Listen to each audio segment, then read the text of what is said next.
Assalamualaikum warahmatullahi wabarakatuh. Selamat pagi, salam sejahtera buat kita semua. Mudah-mudahan di situasi pandemi ini kita selalu diberikan oleh Allah kesehatan, kebahagiaan ya, dan selalu dilimpahkan keberkahan rezeki. Nah, rezeki yang utama ini adalah sehat ya. Pada pertemuan kedua ini, kita akan membahas tentang konsep manajemen dan manajer. Pokok bahasan di dalam materi ini adalah kita akan membahas tentang manajer dan perbedaannya dengan karyawan non-manajerial. Kemudian yang kedua adalah klasifikasi manajer di dalam organisasi.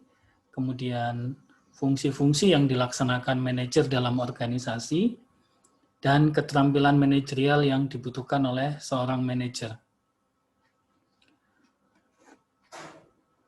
Literatur yang saya gunakan di dalam pembahasan materi ini, yaitu literatur utama, ya manajemen dari Harold Schoons, kemudian manajemennya James Stoner, kemudian manajemen Stephen P. Robin yang buku bahasa Indonesianya manajemen T. Hani Handoko ya. Hasil belajar yang diharapkan pada perkuliahan topik konsep manajemen dan manajer ini adalah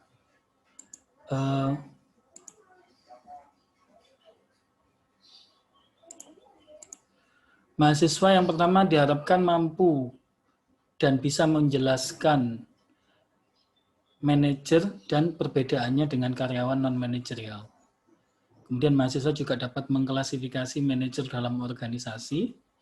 Mahasiswa juga dapat menjelaskan fungsi-fungsi yang dilaksanakan oleh manajer dalam organisasi. Kemudian mahasiswa juga mampu menjelaskan keterampilan manajerial yang dibutuhkan oleh seorang manajer. Apa sih manajer itu? Ya, siapa manajer itu? Jadi, manajer adalah orang yang menjalankan fungsi manajemen. Di mana seorang manajer itu dia memiliki tanggung jawab atas bawahannya dan sumber-sumber daya organisasi lainnya yang di bawah kepemimpinannya, di bawah kewenangannya ya. Kemudian manajer adalah orang yang bekerja melalui orang lain. Ya. Dia mengkoordinasikan dan mengintegrasikan aktivitas pekerjaannya untuk mencapai tujuan organisasi. Jadi dia mengelola, tidak hanya mengelola sumber daya organisasi dalam hal ini, mungkin keuangan, manajemen, kemudian mesin, tapi dia juga mengelola sumber daya manusia yang paling utama, yang itu dia harus mampu mengintegrasikan aktivitas-aktivitas dari bawahnya itu untuk mencapai tujuan organisasi. Kemudian manajer bertanggung jawab dan mempertanggungjawabkan kegiatan para bawahannya. Manajer juga harus bisa berpikir secara analitis dan konseptual. Manajer adalah seorang mediator, manajer adalah seorang politisi, manajer adalah seorang diplomat, dan manajer adalah orang yang bisa jadi dia akan selalu dihadapkan pada pengambilan keputusan yang sulit. Nah, kenapa pelajaran konsep manajemen dan manajer ini penting? Karena memang lulusan daripada manajemen strata 1, jadi nanti kalau Anda menyandang gelar sarjana manajemen, itu secara kompetensi profesional Anda itu memang harus menguasai ilmu manajer. Kenapa? Karena kompetensi jabatan yang ditetapkan oleh pemerintah pada level 6 itu adalah kompetensi jabatan manajer. Jadi ini penting buat teman-teman mahasiswa sekalian ya. Baik, sekarang klasifikasi manajer dalam sebuah organisasi. Ya. Jadi ada 3 tingkatan klasifikasi. Ini yang paling umum. Ada juga yang menambahkan 4, kemudian 5, tapi pada intinya ada 3 kelompok ini. Jadi Yang pertama adalah manajer lini pertama. Ini adalah tingkatan paling rendah di dalam suatu organisasi. Dia memimpin mengawasi tenaga-tenaga operasional. Ya, biasanya ini mandor, kemudian penyelia atau kepala unit ya. Ya, kepala urusan ya, di sini. Kemudian manajer menengah. Manajer menengah ini adalah manajemen menengah di mana dia membawai satu departemen. Biasanya disebut manajer. Jadi ada manajer marketing, manajer produksi, kemudian manajer operasional, manajer keuangan, ini di sini. Kemudian yang paling tinggi adalah manajer puncak. Di sini mulai dari GM sampai CEO, ya kan? Ini adalah klasifikasi manajer tertinggi dan biasanya memang jumlahnya tidak banyak di dalam suatu perusahaan. Ya, ini kalau secara gambar bisa saya tunjukkan bahwa manajemen puncak itu biasanya sebutannya ada presidir, ada wakil direktur, ada sekretaris perusahaan, ada kepala perwakilan, dan sebagainya. Sedangkan manajemen menengah itu manajer di departemen atau manajer cabang biasanya. Kemudian manajemen lini pertama, ini biasanya manajer umum, penyelia, mandor, pemimpin, supervisor, ya kan? Ini di sini. Kepala staf biasanya di sini. Kemudian non manajerial, ini adalah karyawan-karyawan operasional. Jadi dia membawai dirinya sendiri, dia memimpin dirinya sendiri, ya kan? Biasanya atasan langsungnya namanya manajer, mandor atau supervisor. Baik, fungsi-fungsi apa sih yang dilaksanakan oleh manajer di dalam organisasi? Jadi yang pertama adalah fungsi perencanaannya. Jadi seorang manajer itu harus mampu menjalankan perannya, mulai dari memilih dan menetapkan tujuan-tujuan organisasi, kemudian menentukan strategi, kebijaksanaan proyek atau operasional, program, prosedur, metode, sistem, anggaran, ya kan, dan standar-standar yang dibutuhkan untuk mencapai sebuah tujuan. Kemudian yang kedua adalah pengorganisasian. Ya. Jadi manajer ini harus mampu menjalankan perannya di dalam menentukan sumber-sumber daya dan kegiatan-kegiatan yang dibutuhkan untuk mencapai tujuan organisasi, kemudian perancangan atau pengembangan organisasi di bawahnya dalam bentuk bisa kelompok kerja, kemudian penugasan dan tanggung jawab, dan pendelegasian wewenang kepada individu untuk melaksanakan tugas-tugasnya. Kemudian fungsi yang ketiga adalah penyusunan personalia atau staffing. Ya. Di sini seorang manajer harus mampu melakukan kegiatan menjalankan perannya di dalam perekrutan. Ya. Kemudian pengembangan karyawan, penempatan karyawan, orientasi karyawan. Ya kan? Pada intinya bahwa pada fungsi penyusunan personalia atau staffing ini seorang manajer dia harus mampu menciptakan the right man in the right place. Jadi dia harus bisa menempatkan orang yang tepat pada jabatan yang tepat. Ya. Kemudian yang ketiga adalah fungsi pengarahan, leading. Jadi seorang manajer itu dia harus mampu menjalankan perannya di dalam melakukan kegiatannya, dia bisa mengarahkan para karyawan untuk menjalankan sesuai dengan tugas dan perintah yang telah ditetapkan oleh seorang manajer. Kemudian pengawasan. Ini penting fungsi pengawasan ini karena keberhasilan sebuah organisasi, keberhasilan sebuah program yang sudah ditetapkan oleh manajer itu juga terletak dari sejauh mana kemampuan manajer di dalam melakukan pengawasan terhadap apa yang sudah dilakukan oleh para karyawannya. Ini kalau kita gambarkan ya, bagaimana fungsi-fungsi manajemen tadi yang dijalankan oleh seorang manajer. Ya. Jadi kalau kita lihat di sini fungsi-fungsi manajemen yang dijalankan oleh manajer itu fungsinya bersifat feedback ya. Jadi hubungannya timbal balik reciprocal ya. Jadi ada hubungan feedback, hubungan timbal balik. Yang dimaksud hubungan timbal balik di sini antara satu fungsi dan fungsi yang lainnya itu saling berkaitan ya.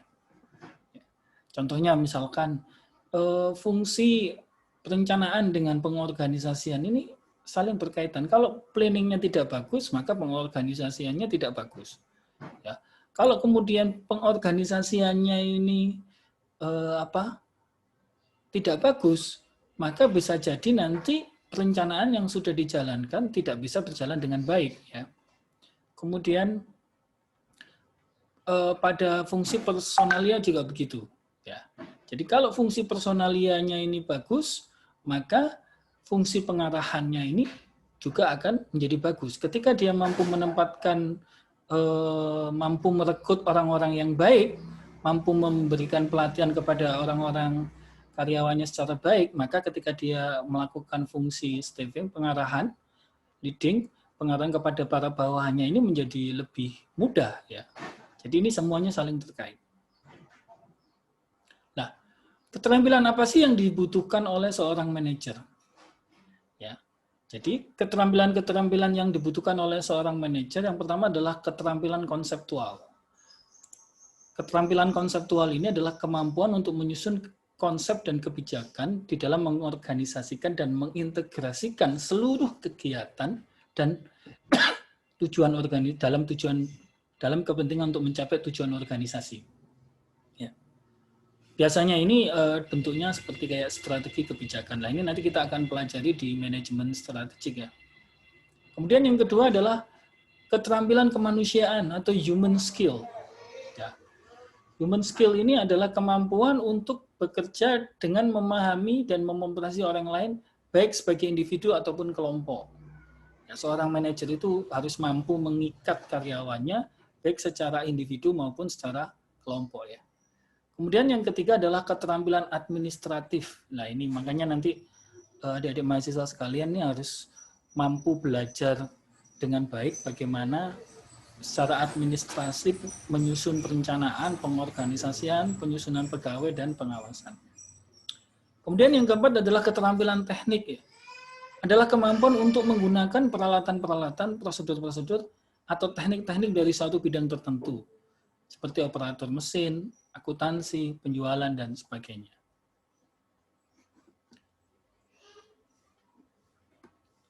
Nah, ini kalau kita gambarkan ya. Jadi nanti kalau adik-adik misalnya pertama kali masuk bekerja di dalam sebuah perusahaan, itu pasti berada pada manajemen tingkat bawah. Nah, seorang manajemen tingkat bawah ini, maka keterampilan yang utama yang dibutuhkan adalah keterampilan operasional. Ya, makanya nanti meskipun adik-adik sedang kuliah, sedang menempuh kuliah ini kan sarjana strata 1. Ya, nanti kalau lulus jadi sarjana manajemen itu sebetulnya Anda harus menguasai kompetensi pada level 6, yaitu kompetensi seorang manajer. Tapi mulai sekarang Anda bisa menyicil. Jadi mulai pertama adalah kompetensi staff ya. Jadi ini Anda harus kuasai. Ya, staf keuangan, staf admin, kemudian staf SDM, ya tergantung nanti Anda kepeminatannya di mana. Nah, ini belajar ya. Dan pemerintah juga banyak menyediakan program-program hibah untuk sertifikasi kompetensi pada level staf ini. Kemudian yang kedua adalah pada level menengah. Nah, kalau pada level menengah ini secara average kemampuan yang harus dimiliki oleh mahasiswa, oleh seorang manajer, ya kemampuan yang harus dimiliki oleh seorang manajer ini rata ya. Baik kemampuan operasional, hubungan manusiawi, administratif maupun konseptual, ya kan. Jadi kemudian pada tingkat atas, manajemen tingkat atas, CEO dan lain sebagainya, ini kemampuan yang harus dimiliki oleh perusahaan yang paling tinggi, oleh seorang manajemen tingkat punya yang paling tinggi adalah kemampuan konseptual. Ya, ini menyusun strategik ya. Ini nanti kita akan belajar tentang manajemen strategik ya.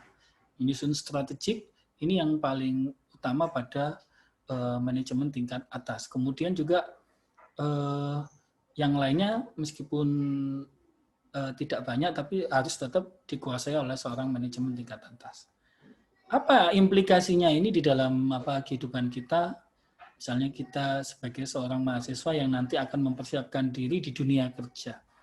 Implikasinya bahwa Anda sebagai seorang lulusan manajemen, ya kan, pastinya Anda nanti akan diminta kemampuan Anda, baik kemampuan secara konseptual, kemampuan secara administratif, kemampuan secara hubungan manusiawi, dan kemampuan secara operasional. Jadi kelihatannya memang seakan-akan Anda mengatakan bahwa jurusan manajemen itu lebih mudah dibanding misalnya jurusan akuntansi. Seakan-akan Anda mengatakan begitu ya. Tapi pada prakteknya nanti di lapangan, justru peran seorang lulusan manajemen ini cukup penting jika dia menguasai ilmunya. Ya kan? Karena yang bisa menjadi seorang manajer itu rata-rata adalah orang yang menguasai ilmu manajemen. Ya kan?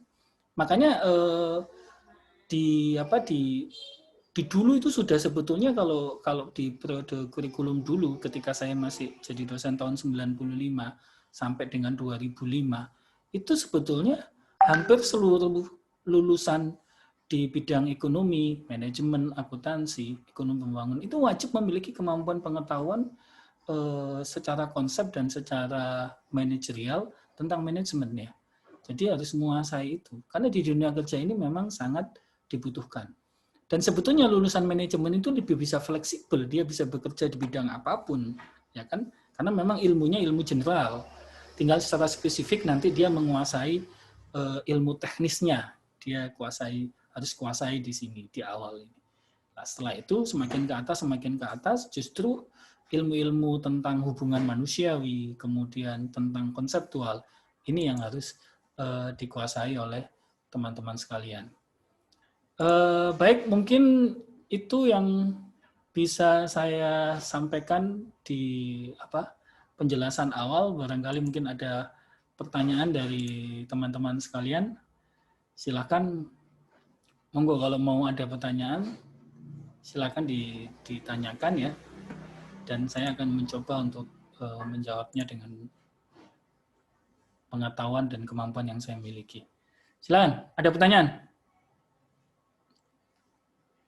Ayo, silakan. Kalau ada yang mau ditanyakan.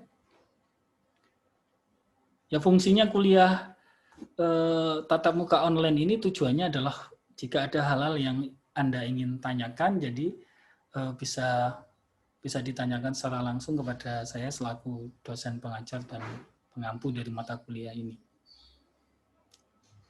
Tadi hanya penjelasan secara umum, saya berharap memang secara spesifik Anda bisa bertanya terhadap apa yang ingin Anda ketahui. Tapi yang perlu saya ingatkan kembali bahwa Anda sebagai calon-calon lulusan manajemen ya, sarjana manajemen, ini harus benar-benar paham dan mengerti bahwa ilmu Anda ini sebetulnya ilmu yang sangat dibutuhkan jika Anda menguasai ilmu ini ya.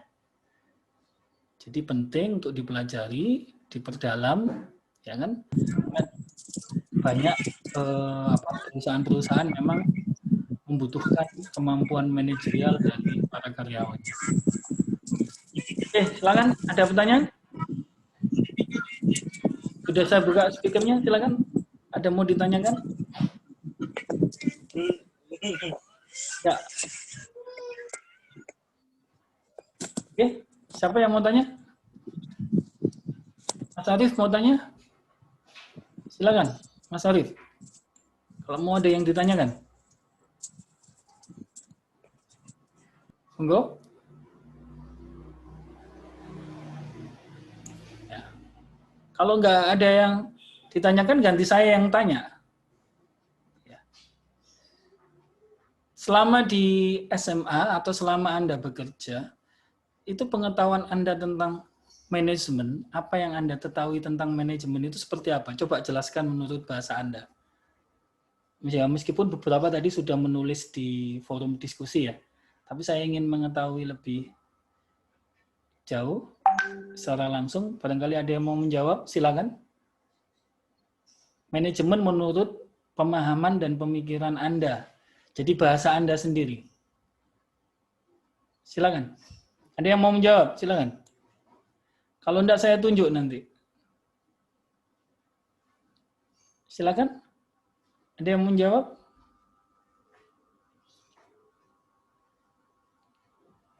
Ya, silakan.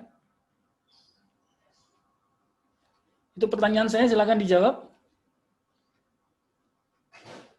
Mbak Aprilia, bisa menjawab pertanyaan saya tadi? Apa manajemen menurut Anda? Coba jelaskan dengan bahasa Anda. Ayo. Mbak Aprilia bisa menjawab?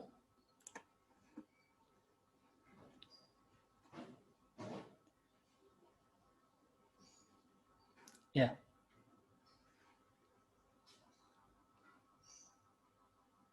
Silakan kalau ada yang mau bertanya atau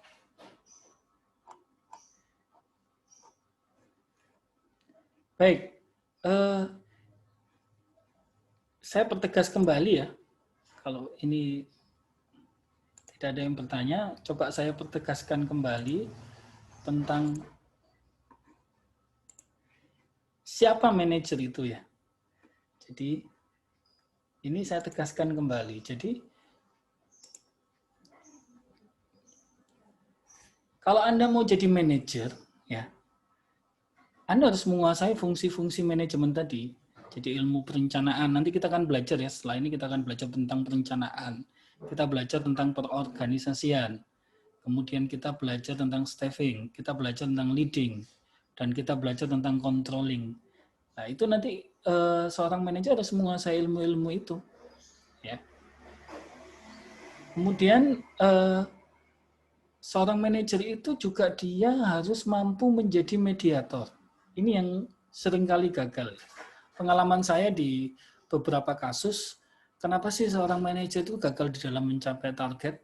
Saya lihat bahwa konsepnya bagus, strateginya bagus, perencanaannya bagus, aktivitasnya juga yang diusulkan bagus, ya kan? Tetapi ketika mendeliver aktivitas ini, dia gagal. Nah, akhirnya ya itu tadi bahwa tidak hanya seorang manajer itu dia hanya mampu menguasai saintis di bidang manajemen, tapi juga arts-nya ya, seninya ya di dalam mendeliver keputusan-keputusannya, di dalam mendeliver program-programnya, mendeliver kegiatan-kegiatannya ke bawahannya itu penting. Makanya seorang manajer itu harus memiliki kemampuan menjadi mediator. Ya, Anda harus belajar nanti tentang kemampuan menjadi mediator ini. Berarti Anda harus menguasai ilmu komunikasi. Ya. Jadi bagaimana Anda bisa menjadi influence, Anda bisa mempengaruhi para bawahan Anda bisa mempengaruhi kolega kerja Anda sehingga mau menerima program-program dan keputusan yang Anda buat. Jadi biasakan diri untuk membuat proposal. Makanya nanti ketika Anda skripsi, ketika Anda mengajukan judul, kemudian Anda mengusulkan usulan penelitian, maka Anda harus mengajukan proposal dulu. Lah, proposal ini sebetulnya adalah salah satu cara contoh sederhana untuk seseorang mempengaruhi orang lain melalui proposal yang dia ajukan. Ya, jadi ini dia harus mampu menjelaskan dengan baik. Jadi seorang mediator itu seperti itu. Kemudian yang kedua bahwa yang terpenting juga seorang manajer itu adalah salah satunya dia harus mampu mengkoordinasikan dan mengatur aktivitas pekerjaannya untuk mencapai tujuan organisasi. Pada poin ini yang bisa saya jelaskan bahwa saya pernah ketika saya menjadi salah satu direktur SDM di sebuah perusahaan, saya mengangkat seorang GM untuk hotel. Ya. Ada salah satu yang dilakukan yang menurut saya ketika saya mengetahui dia, saya menganggap bahwa kemampuannya dia secara saintis, secara keilmuan, manajemen biasa-biasa saja. Tetapi secara seni, dia memiliki cara-cara yang menurut saya itu cukup inovatif di dalam menggerakkan para bawahannya sehingga dia mau bekerja. Salah satu contoh misalkan, ketika karyawannya sebelum memulai pekerjaan, maka dia selalu meminta meeting awal itu kurang lebih selama 10 menit untuk masing-masing karyawannya untuk menyampaikan apa yang akan dilakukan hari ini, dan target apa yang akan dia capai pada pekerjaan hari ini, dan berapa waktu yang dia akan butuhkan, dan berapa biaya yang dia akan butuhkan. Ya kan? Setelah itu di akhir hari bekerja, yaitu misalkan dia selesai bekerjanya jam 5, maka sekitar jam 4.30, setengah 5, maka dilakukan sebuah meeting evaluasi apa yang sudah ditulis tadi, ya kan? Apa yang sudah ditulis oleh para karyawannya tadi diminta untuk mempertanggungjawabkan targetnya tadi, sekaligus penggunaan waktu dan biaya yang sudah dia catatkan di dalam di awal ketika dia mau merencanakan pekerjaannya. Ternyata di situ membuat sebuah budaya yang cukup baik bagi karyawannya, sehingga karyawannya ketika memulai bekerja, dia benar-benar menghitung, ya, menghitung waktu kerjanya, karena per hours-nya akan dimintai pertanggungjawaban hasil kerja dari apa yang dia lakukan. Nah, karena itu dilakukan berulang-ulang, berkali-kali, sehingga itu menjadi sebuah kegiatan berulang, maka dijadikan sebagai sebuah standar dan prosedur, ya. Akhirnya standar operasional dan prosedur itu dibakukan, dan akhirnya membuat setiap karyawannya itu bisa mengukur, ya, bisa mengukur tingkat kinerjanya hari ini, dan dia juga bisa mengukur tingkat kinerjanya selama sebulan. Nah, sebulan itu berdasarkan target yang telah ditetapkan di divisinya masing-masing oleh para atasannya masing-masing. Sehingga dia akan melihat ketika hari ini saya tidak bisa mencapai target yang sudah saya tetapkan untuk saya capai hari ini, maka dia punya hutang. Dan itu membuat dia bekerja lebih di hari berikutnya untuk menutupi kekurangan target yang telah dia hutangkan di hari sebelumnya. Dan itu terbiasa. Akhirnya apa? Semua terukur gitu ya. Jadi baik pimpinan maupun bawahan maupun karyawannya itu bisa mengukur bahwa saya bekerja ini saya sudah mencapai hasil seperti apa. Capaian pekerjaan saya ini sampai di mana. Ini terukur semua. Ya kan? Anda juga harus begitu. Anda mulai membiasakan diri. Nah, ketika Anda sudah bisa mengukur target-target Anda, pekerjaan-pekerjaan Anda, maka ini bisa dijadikan sebagai dasar Anda untuk melakukan pengembangan diri. Dan ketika ada pekerjaan-pekerjaan yang tidak bisa Anda selesaikan dengan baik, Anda juga bisa mengusulkan kepada pihak perusahaan dan manajemen bahwa saya membutuhkan keterampilan baru untuk bisa saya gunakan untuk mempercepat proses pelaksanaan pekerjaan yang saya lakukan. Nah, ini juga sekarang itu kita sebagai seorang human, ya, sebagai seorang resources sumber daya manusia di dalam sebuah perusahaan, kita juga harus bisa mengukur tingkat kapitalisasi daripada diri kita. Ya. Salah satu contoh, saya dulu pernah merekrut seorang karyawan di bidang SDM, dan kebetulan dia ada problem, dia bermasalah dengan pimpinan, dengan atasannya langsung, karena dia mampu mengungkap sebuah penyimpangan, akhirnya dia diberhentikan. Tapi ketika dia diberhentikan, saya cukup salut dengan dia. Ternyata dia melakukan human capital, dia mengukur human capitalnya selama di perusahaan. Jadi dia menunjukkan kepada saya sebuah data rinci di mana dia mampu, ketika dia hadir, dia mampu memberikan nilai tambah terhadap perusahaan, dan perusahaan memberi kontribusi berapa kepada dia. Padahal kontribusinya yang dia berikan kepada perusahaan cukup besar. Nah, kalau Anda nanti mampu menghitung, mengukur dengan cara mengukur kapitalisasi Anda di dalam sebuah perusahaan, nilai Anda, value Anda, nilai Anda terhadap keberadaan Anda di perusahaan secara nominal, maka itu nanti ketika di dalam pengadilan hubungan industrial, ketika Anda bermasalah dengan perusahaan, maka Anda bisa jadikan itu sebagai nilai gugatan. Dan alhamdulillah dia pada saat itu menang, dan dia mendapatkan ratusan juta di dalam gugatannya. Ini menunjukkan bahwa dia seorang karyawan yang berpikir manajemen sejak dia bekerja. Ya. Jadi itu teman-teman sekalian yang bisa saya sampaikan, ya. Barangkali ada pertanyaan. Kalau tidak ada, kita lanjutkan pertemuan kita melalui Elina, ya kan? Ya jika nanti diperlukan maka bisa ditanyakan langsung melalui grup WA atau melalui forum diskusi yang ada di Elina. Baik, pertemuan kedua kita pada kuliah pengantar manajemen ini saya akhiri sampai di sini. Terima kasih atas perhatiannya. Tetap jaga kesehatan. Saya berdoa Anda sekalian bisa sehat, bahagia, dan sukses selalu. Ya. Amin. Assalamualaikum warahmatullahi wabarakatuh. Waalaikumsalam warahmatullahi wabarakatuh. Terima kasih, Pak. Ya, Terima kasih, Pak. terima kasih, Pak. Ya, terima kasih. Lulu. Ya.